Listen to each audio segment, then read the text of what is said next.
ఈ గొప్ప అమూల్యమైన అవకాశాన్ని ఇచ్చిన నా దేవాది దేవునికి ఎలాంటి స్థితి స్తోత్రములు. పాస్టర్ గారికి వందనాలు. ఒక చిన్న ప్రార్థన చేస్తున్నాము. కృప కలిగిన దేవ, కనికరించిన సంపన్నుడా, సర్వోన్నతుడా, సర్వాధికారి, నిత్య నివాసైనటువంటి నా కన్న తండ్రి దేవా, ఇదిగో మీ బిడ్డతో నేను మాట్లాడుతున్నాగా దేవా, నేను ఏదైతే మాట్లాడాలనుకున్నా మాటగా సరిగ్గా తండ్రి వాళ్ళకి అర్థమైన జ్ఞానాన్ని తండ్రి, తెలివిని దయచేయమని తండ్రి, చెబుతున్న నాకు కూడా మీ ఆత్మ సహాయం దయచేయమని, ఇంటున్న మీ బిడ్డలు కూడా శ్రద్ధాశక్తులతో వినడానికి సహాయం దయచేయమని, విత్తబడిన వాక్యం 30 గంటలు 60 గంటలాగా ఫలించమని యేసునామం పేరుతో అడిగి పెట్టుకున్నాం కన్న తండ్రి, ఆమేన్. నేను ఒక చిన్న పాట పాడతాను. ఈ పాట నేను ఎవరి గురించి పాడుతున్నారో చెప్పాలా సార్? నేను ఒక పాట పాడుతున్నాను, ఎవరి గురించి నేను పాట పాడుతున్నా చెప్పాలి. మీరు చిన్న పాట.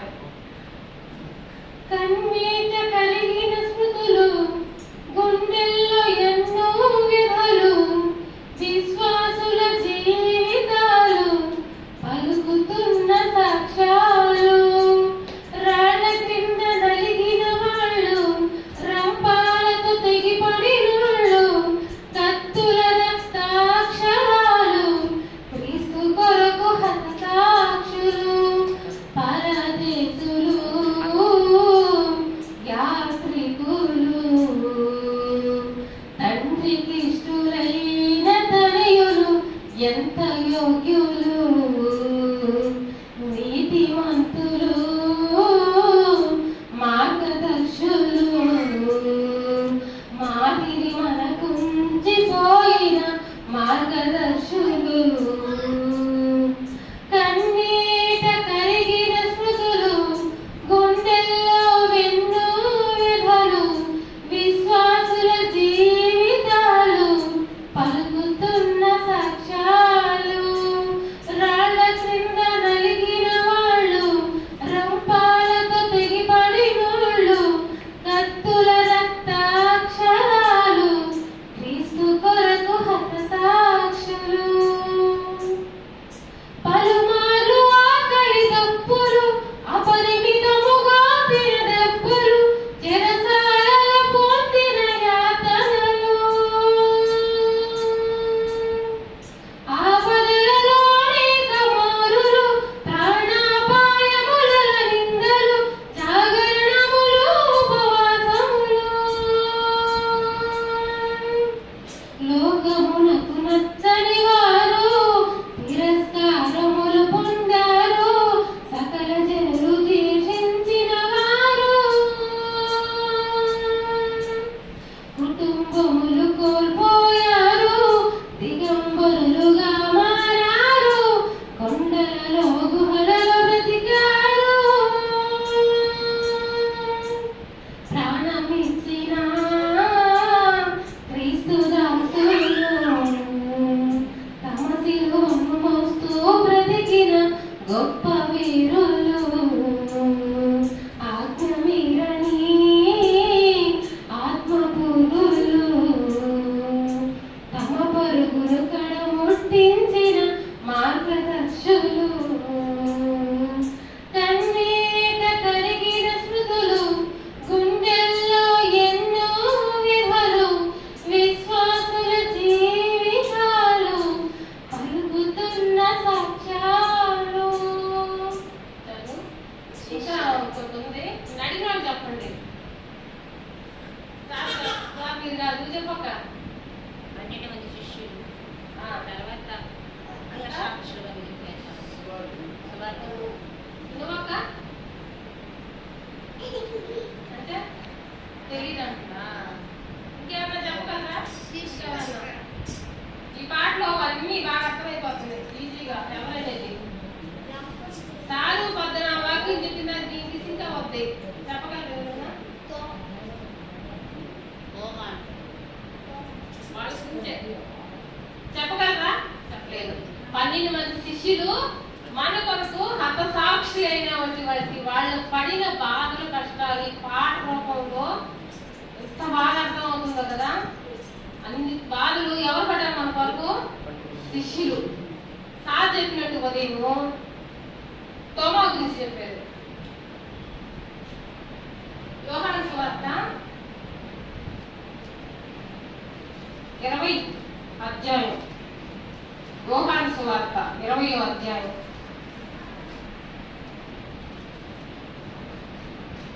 24 26 అంటే ఇప్పుడు తోమా గురించి మనం ధ్యానించాం కదా ఉదయము. ఇప్పుడు అపోస్తలుడైన తోమా గారు యేసు వచ్చినప్పుడు 12 మందిలో ఒక్కడు అనబడిన దిదుమా అనబడిన తోమా వారితో లేడంట. అప్పుడు కొంతమంది శిష్యులు ఉన్నప్పుడు ప్రభువు చనిపోయి తర్వాత తిరగా లేచిన తర్వాత కొంతమంది శిష్యులు కనపడినప్పుడు అక్కడ తోమా గారు లేరు.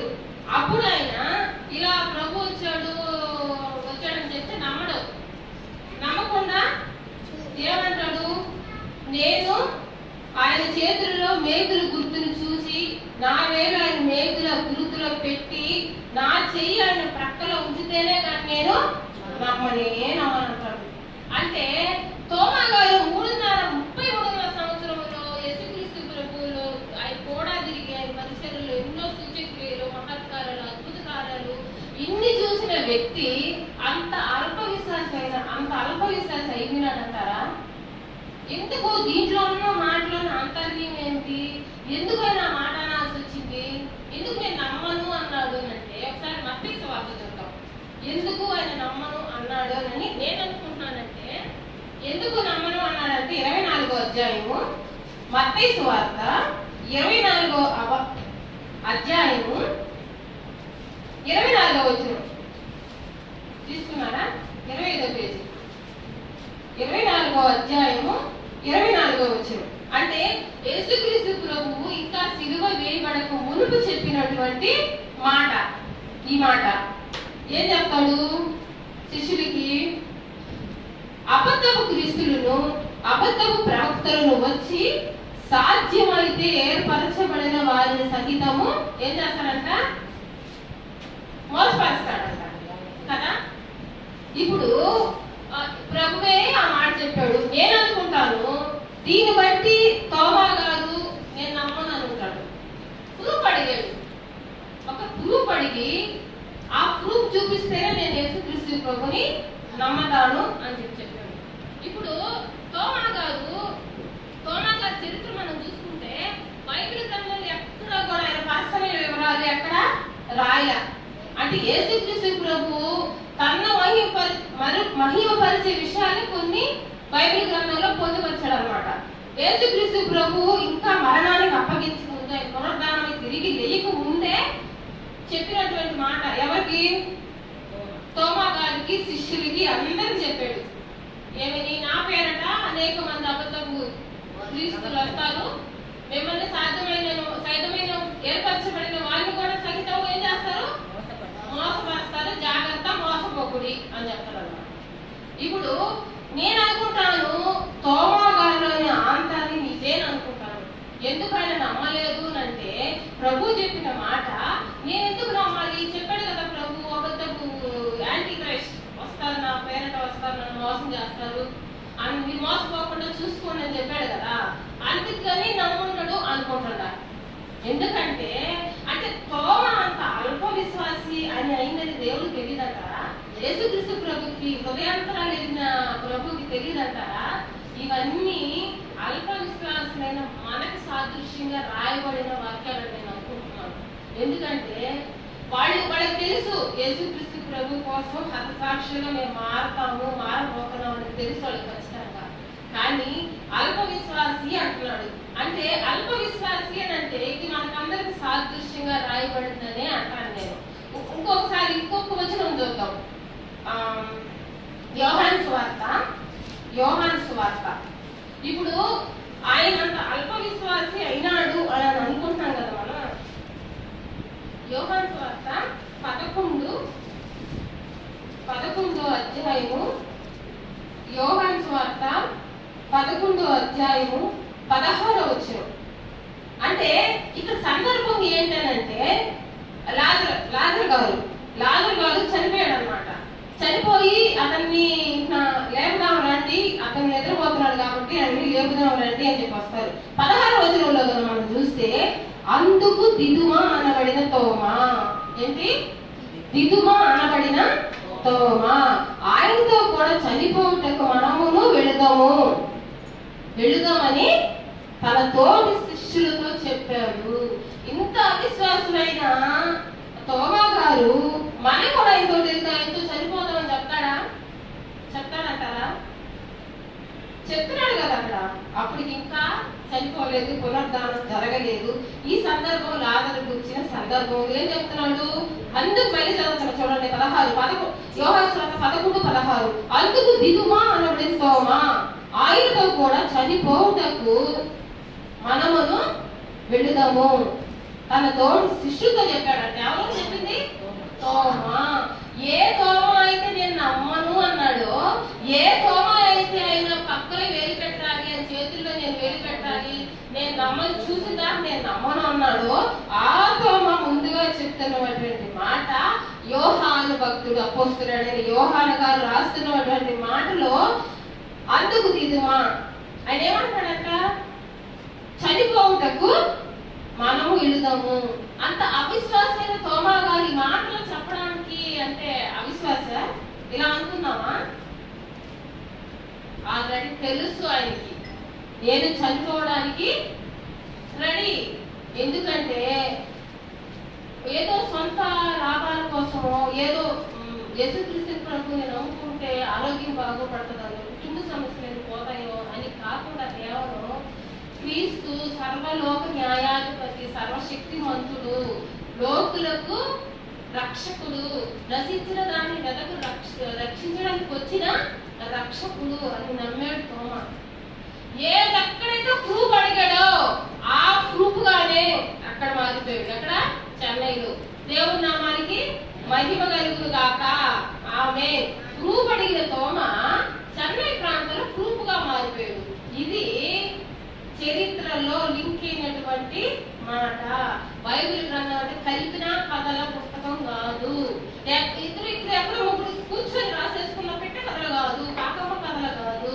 పరిశుద్ధాత్మ ప్రేరేపణ ఈ సువార్తలు రాసింది ఆయనతో కూడా 33.5 సంవత్సరాలు ఆయనతో కూడా ఉన్నవాళ్ళు, ఆయనతో కూడా సేవల పరిచయం చేసిన వాళ్ళు, ఆయన సువార్తలో పాలి భాగస్థం కలిగిన వాళ్ళు, ఆయన కళ్ళలో చూసి రాసినటువంటి మాటలు.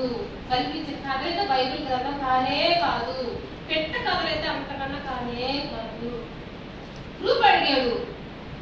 ఎందుకు అడిగాడు ప్రూఫ్? చెప్పండి. ప్రూఫ్ ఎందుకు అడిగాడు? ప్రాణం పెట్టాలి కాబట్టి. అక్కడ చెన్నైలో మలబార్ తీర ప్రాంతాన, అక్కడ ఆ సముద్ర తీరాన మొట్టమొదటి ఎవరికి ఆయన స్వార్థ ప్రకటించాడు? బ్రాహ్మణులకి.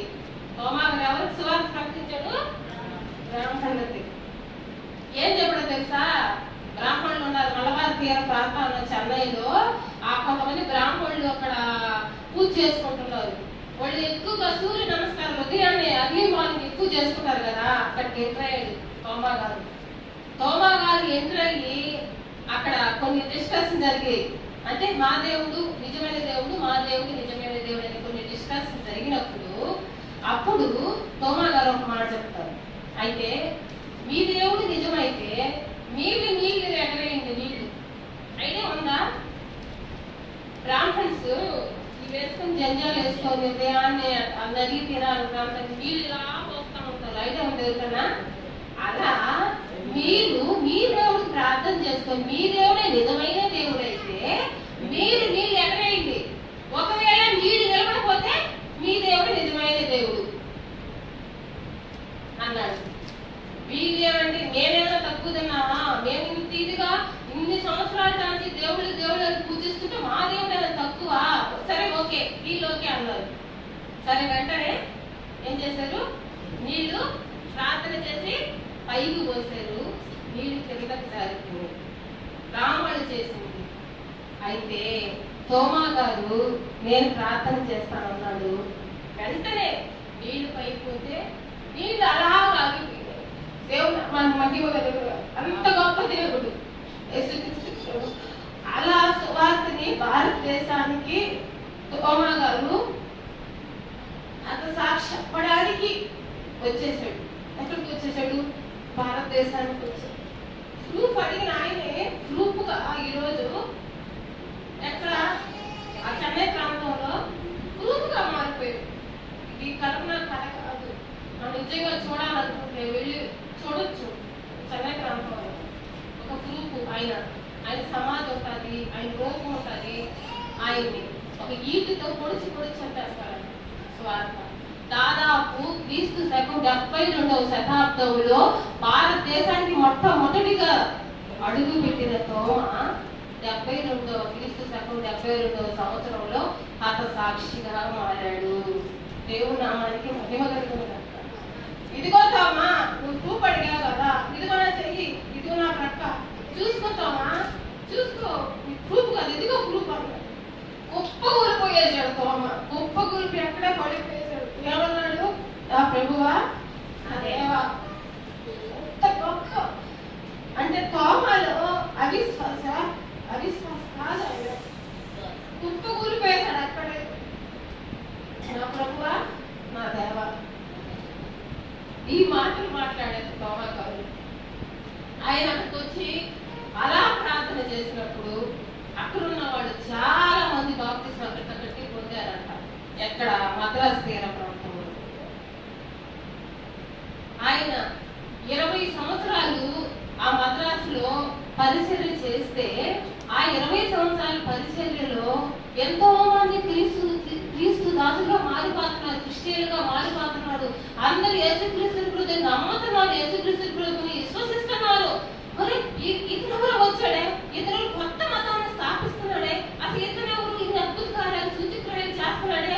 అసలు ఇతను కానీ నమ్ముకుంటే, ఇతను కానీ ఫాలో అయితే మనకు ఫాలోవర్స్ ఉంటారు. ఇక్కడ భారతదేశంలో ఉన్నటువంటి సంప్రదాయాలు, ఆచారాలు గంగలో కలిసిపోతాయి అని ఏమనుకున్నాను ఏమో కానీ తెలియదు. కానీ ఆయన ఈడుతో పొడిచి చంపేశాడు. అక్కడతో ఆయన హతసాక్షిగా మారిపోయాడు. అంటే నేను హతసాక్షిగా మారతానని తోమా గారికి తెలియదంటారా? తెలుసు. అప్పటికే విత్తనాలు, అనేక విత్తనాలు, 20 సంవత్సరాలు అనేక విత్తనాలు జల్లేశారు. చెట్లు వచ్చాయి, మొలుస్తున్నాయి. నేను ఒక విషయం అడతాను. ఒక రైతు పొలాన్ని దున్నాడు, నాట్లు వేసాడు, విత్తనాలు వేసాడు, నాట్లు వేసాడు. ఆ కొన్ని గట్లు ఉంటాయి కదా, కట్టారు, నీరు పోసారు. ఆ రైతుని చంపేశారు. ఆ విత్తనాలు పంట రాకపోతారా? ఆ పంట చేతికి రాదంటారా? ఆ పంటే నువ్వు, నేను, ఇక్కడ మనం అందరినీ ప్రైజ్ లార్డ్, దేవుని నామానికి మహిమ కలుగును గాక. ఏ తోమా అయితే అవిశ్వాసి అని అనిపించుకున్నాడో, ఏ తోమా అయితే నాకు ప్రూఫ్ కావాలని అడిగాడో, ఆ తోమా వేసిన నాట్లు, విత్తనాలే మనం అందరినీ ఈ విధంగా ఆ రోజు రామరాజ్యం ప్రభుత్వంలో ఇంతమంది ఇంత ఇదిగా, ఇంత స్వతంత్రంగా కూర్చొని ఇంత ఇదిగా మనం దేవుణ్ణి వాక్యాన్ని ధ్యానించలేము. రహస్యంగా ధ్యానించేవాళ్ళు. ఈ రహస్యంగా ధ్యానించే వాళ్ళకి కానీ తెలిసిందంటే తీసుకుపోయి పులికి వేసేవాళ్ళు, సింహాలకి వేసేసేవాళ్ళు. ఇలా వేసేసి తింటా ఉండి వీళ్ళు ఎంజాయ్ చేసేవాళ్ళు. అలా అన్నమాట. అలా ఈతో మీ కొరకు, నా కొరకు హతసాక్షిగా మారి ఇప్పుడు ఎక్కడున్నాడంటే ఇశ్రాయేలు ప్రజలకు 12 మంది గోత్రాలకి తీర్పు తీర్చుటకై సింహాసనం ముందు, పరలోక ముందు ఆశీర్వదే కూర్చున్నాడు. ఆ స్థానాన్ని తోమా సంపాదించుకున్నాడు. యేసుక్రీస్తు ప్రభు చనిపోయిన తర్వాత నేను వెళ్ళిపోవచ్చు, 33 సంవత్సరాల పరిచయం అయిపోయింది, నేను వెళ్ళి పెళ్లి చేస్తే సుఖపడవచ్చు అని అనుకోవచ్చు. కానీ తోమా గారు ప్రభు కోసం పెళ్లి కూడా చేసుకోలేదు. ఆ సేవని, ఆ జీవితాన్ని సజీవ యాగంగా ఎవరికి సమర్పించాడు? మనము దేవుడు కోరుకునే మన నుంచి డబ్బులు కాదు, దశమ భాగాలు కాదు. దేవుడు మన నుంచి కోరుకునేది సజీవ యాగముగా మన శరీరాలని సమర్పించమంటున్నాడు. ఎల్లవేళ క్రీస్తుకు, స్వార్థకు మీ శరీరము రెడీగా ఉండాలి. స్వార్థ అంటే రెడీగా వెళ్ళాలి. దేవుడికి ఎల్లవేళలా సిద్ధంగా ఉండాలి. యజమానుడు వాడుకునే అర్హమైన పాత్రగా నువ్వు ఉన్నప్పుడు ఆ పాత్ర దేవుడికి అనుకూలం అయితే, ఈ పాత్ర నాకు అనుకూలంగా ఉందని దేవుడు వాడుకోగల సమర్థుడు. నువ్వు ఒక్కడిగేసి దేవుడికి ఎజ్జడుగు ఇచ్చిన సమర్థుడు. దేవుడు నీ నీ నీ ఇష్టాన్ని కోరుకుంటున్నాడు. నిన్ను బలవంతంగా ఎక్కడ వాడుకోడు. ఇంకొకరు చూస్తే అపోస్తులైన పౌలు గారు టైం లేదు కాబట్టి అపోస్తులైన పౌలు గారు ఒక్క మాట చూపిస్తాను. అపోస్తుల కార్యము 9వ అధ్యాయము. పౌలు గారు అంతకుముందు ఎలా ఉన్నారు అంటే హింసకుడు, దూషకుడు, హానికరుడు, ఇలాంటి చెడ్డ లక్షణాలు కలిగినటువంటి వ్యక్తి పౌలు గారు ధర్మశాస్త్రాన్ని గమనీయులు పాదాల యొక్క అవకాశం పట్టిన వ్యక్తి. అంటే అంత బాగా తెలిసినటువంటి వ్యక్తి పౌలు గారు. ఈ పౌలు గారు 9వ అధ్యాయం అపోస్తుల కార్యం 9వ అధ్యాయం. ఇప్పుడు మనకందరికి జీవనానికి ఆధారం ఏంటి? నువ్వు చెప్పు జాలక. జీవనాధారానికి ఆధారం ఏంటి? పని చేసుకుంటాం. నువ్వక్క ఏం చేసుకుంటాం? పని. నువ్వు కదమ్మా ఏం చేసుకుంటాం? మన జీవనానికి ఆధారం ఏంటి? పని. నువ్వు మాట్లాడమ్మా పనే కదా. ఇప్పుడు అందరూ మనం పనే కదా. కానీ పౌలు గారికి అది కాదంట. చూడండి చదువుతా. సౌలు ఇంకనూ ప్రభు యొక్క శిష్యులను బెదిరించుటయును హత్య చేయుటయును తనకు ప్రాణాధారమైనట్టు ప్రధాన యాజకుని వద్దకి వెళ్ళాడంట. ఏమిటంటే ఆయనకి ప్రాణాధారము? మనందరికి ప్రాణాధారం ఏదో చెప్పండి. మెయిన్ ప్రాణాధారం మనం బతకడానికి ఉపయోగం మెయిన్ అది కాదు. మన శరీరం బతకడానికి ఆహారమా? Very good. గాలి 2 రోజులు 3 రోజులు 10 రోజులైనా ఉంటాం అన్నం తినకుండా. కానీ గాలి పీల్చుకోకుండా ఉండడం అంటే మెయిన్ మన ప్రాణానికి ఆధారం ఏంటి? గాలి కదా. కానీ పౌలు గారికి మాత్రం ప్రాణాధారం ఏంటి అంటే హత్య చేయొచ్చు. ఎవరిని? సంఘంలో ఉండబడిన వాడిని. అలాంటి పౌలు భక్తుడు కొరింథీయులకు రాసిన పత్రిక, ఈ మాట చెప్పి ముగించేస్తాను. కొరింథీయులకు రాసిన పత్రిక 2వ పత్రిక, కొరింథీయులకు రాసిన పత్రిక 2వ పత్రిక 11. ఇప్పుడు నేను పాడిన పాట ఇదే. 11వ అధ్యాయము 23:3-5 చదువుతా వినండి. కొరింథీయులకు రాసిన పత్రిక 165వ పేజీ, కొత్త నిబంధన. కొరింథీయులకు రాసిన పత్రిక 2వ పత్రిక అపోస్తలుడైన పౌలు గారు రాసిన పత్రిక ఇది. 11వ అధ్యాయము 23:3-5 చదువుతా చూడండి. ఇది పౌలు గారు ఎన్ని శ్రమలు పడ్డాడు, ఎన్ని బాధలు పడ్డాడు, క్రీస్తు కొరకు ఏ విధంగా హతసాక్షి అయ్యాడో ఇక్కడ ఆయనే పొందుపరిచి ఆయన పొందుకున్నటువంటి కొన్ని అనుభవాలు ఇక్కడ రాస్తున్నాడు. ఏం చెప్తున్నాడు? క్రీస్తు మరి విశేషంగా ప్రయాసపడితిని. 3వ లైను 23:3 లైను. మరి విశేషంగా ప్రయాసపడితిని, మరి అనేక పర్యాయములు ఎక్కడ ఉన్నాడంట? చెరసాలలో ఉన్నాడంట. అపరిమితంగా దెబ్బలు తింటిని. అంటే దెబ్బలు తినాలంటే యూదులు ఒక్కడి తక్కువ 39 దెబ్బలు కొడతారు కొరడాలతో. అది చిన్న మాటల. క్రీస్తు కొరకు కొట్టించుకున్నాడు. ఇక్కడ ఫ్యామిలీ కింద కూర్చొని ఇలాగా స్టైల్గా వాక్యం చెప్పడం కాదు. అక్కడ క్రీస్తు కొరకు దెబ్బలు తిన్నారు. మరి ఒక శిష్యుడికి అయితే తోలు మరీ ఒడిచేసి మళ్ళీ కుట్టేశారు దాన్ని. నాకు దేవుని చిత్తమైతే రేపు వారం చెప్తా దాని గురించి కూడా. దెబ్బలు తింటిని, అనేక మార్లు ఎక్కడ ప్రాణాపాయములలో పుట్టింది, అనేక మార్లు ప్రాణ అపాయంలో పడిందంట ఆయనకి. ఉండేను యూదుల చేత 5 మార్లు 1 తక్కువ 40 దెబ్బలు తింటిని, 3 బెత్తముతో కొట్టబడి తిని. అంటే సువార్త చేస్తున్నారని, క్రీస్తు నామములో నీకు సువార్త చేయొద్దని చెప్పాను కదా, మీరు ఎందుకు చేస్తున్నారు అంటే చచ్చిపోవడానికి కూడా సిద్ధపడి ఇలా కొట్టించుకుంటున్నారు అనమాట. తర్వాత 3 ఓడపైకి శ్రమపడి తిని, ఒక రాత్రి మగులు సముద్రంలో గడిపి తిని, అనేక పర్యాయములు ప్రయాణములో నదులనైనను ఆపదలైన దొంగలైనను ఆపదల్లోను నా సోదరుల వలనైనను ఆ సొంత జనాల్లో కూడా ఆయన బంధువులతో కూడా ఆపదల్లో పడ్డాడంట. అన్ని జనాలతో కూడా ఆపదల్లో పడ్డాడంట. పట్టణంలో ఆపదల్లోను, అరణ్యములోను ఆపదల్లోను, సముద్రంలోను ఆపదల్లోను, కపట సహోదరులను ఆపదలను ఉంటిని, ప్రయాసములతోను కష్టముతోను తరచుగా జాగరణాలు అంటే నిద్ర లేని రాత్రులు కూడా గడిపాడంట, ఆకలితో ఆకలితో కూడా గడిపాడంట, తరచుగా ఉపవాసాలు ఉండాడంట, చలితో గడిపాడంట, దిగంబర అసలు బట్టలు లేని స్థితిలో కూడా గడిపాడంట.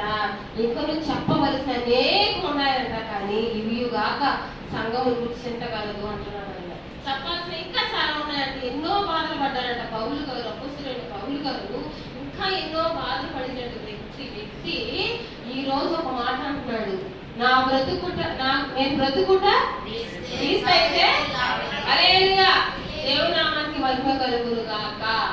ఇంత గొప్ప క్రీస్తుకి, ఆయన అధికారానికి, ఆయన దాసత్వానికి, ఆయన అధికారానికి దాసులు అయిపోవాలని మనస్ఫూర్తిగా నేను కోరుకుంటూ, నా మాటలు మీ హృదయాల్లో గొప్పగా ఫలించలాగున్న సహాయం ఆ దేవుని వేడుకుంటూ నా మాటలు ముగిస్తున్నాను.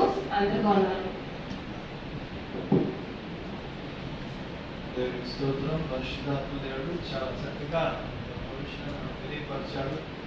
నాకు చాలా సంతోషంగా ఉంది. మా బిడ్డ వచ్చి ఇక్కడ సాక్ష్యం చెప్పడం, భవాని గారు నేనేమైతే అనుకున్నాను నా అంచనాకు తగినట్టుగా ఇంకా ఎదుగుతూ దినదినాభివృద్ధి ఇంకా చాలా గొప్పగా దేవుని కోసం వాడబడాలని ప్రపంచవ్యాప్తంగా కేవలం మీ ఊరే కాదు, ఈ గ్రామమే కాదు, నెల్లూరు కాదు, ఆంధ్రప్రదేశ్ కాదు, ప్రపంచవ్యాప్తంగా తల్లి గొప్ప స్వార్థికి రావాలని మనస్ఫూర్తిగా కోరుకుంటున్నాను. దేవుడు మాట్లాడాడు, అది ప్రార్థన చేసుకుందాం. పరిశుద్ధుడా, మీ పాదాలు వందనాలు. అల్పులమైన మమ్మల్ని నాయన ఎంతగానో మీరు ఆశీర్వదించి ఎంతో మందికి వాక్యం చెప్పగలిగే భాగ్యం దయచేశారు, ఇంకొకరిని పురికొల్పగలిగే భాగ్యం దయచేశారు. ఈ తల్లిలాగే మిగిలిన అందరూ నాయన ఆలయంలో ఉన్న ప్రతి బిడ్డ, వచ్చిన బిడ్డలు, రావాల్సిన బిడ్డలు, త్వరలో రాబోతున్న బిడ్డలు కూడా నాయన మా సంఘంలో సజీవమైన సంఘమై ఆత్మను రక్షించే సంఘంలో నాయన ప్రపంచవ్యాప్తంగా కొనియాడైన గొప్ప స్థితిలో మా సంఘాన్ని ఆయన విశాలపరచమని వేడుకుంటున్నాము. ప్రతి బిడ్డను ఆశీర్వదించండి నాయన. మేము వెళ్ళి స్వార్థ ప్రకటించుండగా నాయన ఎన్నో ఆత్మని నాయన ఆకర్షించి వాళ్ళని వచ్చిన బిడ్డలందరినీ బాధలు కప్పు చెప్పుకుంటూ ఈ మా మనోత్తరంలో నేను వేసినామని అడిగి వేడుకుంటున్నాను.